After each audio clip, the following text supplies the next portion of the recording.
أعوذ بالله من الشيطان الرجيم بسم الله الرحمن الرحيم قل يا أيها الكافرون لا أعبد ما تعبدون ولا أنتم عابدون ما أعبد ولا أنا عابد ما عبدتم ولا أنتم عابدون ما أعبد لكم دينكم ولي دين لكم دينكم ولي دين۔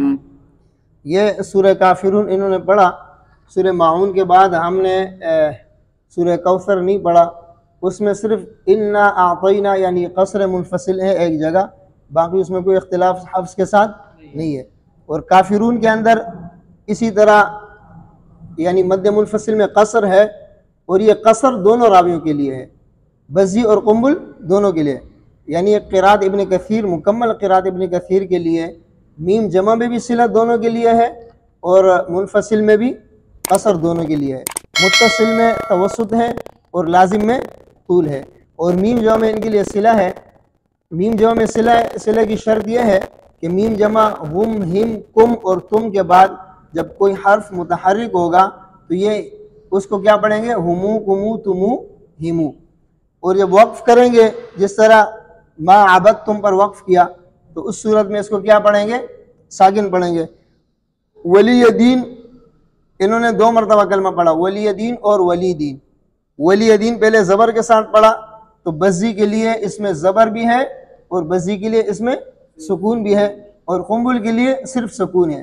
ولی دین ولی دین تو بزی کے لیے ولی دین دونوں ہے، اور قنبل کے لیے ولی دین ہے۔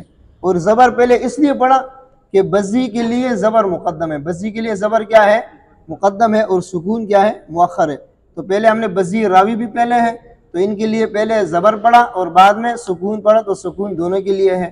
بات سمجھ میں آ رہی ہے؟ بسم الله الرحمن الرحيم إذا جاء نصر الله والفتح ورأيت الناس يدخلون في دين الله أفواجا فسبح بحمد ربك واستغفره إنه كان توابا۔ اذا جاء نصر اللہ مد متصل ہے، متصل میں دونوں راویوں کے لیے کیا ہے؟ توسط ہے، جس طرح حفظ کے اندر ہے۔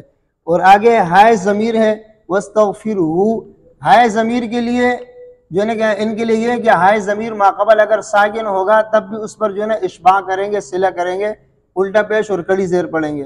اور دیگر قراءات اور روایت کے لیے اگر ماقبل ساکن ہوگا تو اس میں صلہ نہیں ہوگا۔ بات سمجھ میں آ رہی ہے؟ اور ان کے لیے اس میں کیا ہے؟ صلہ ہے۔ اور یہ صلہ کے بعد حمزہ بھی آیا ہے تو یہاں پر مد منفصل میں قصر ہے تو انہوں نے مد منفصل میں قصر کیا۔ مد منفصل میں دونوں راویوں کے لیے کیا ہے؟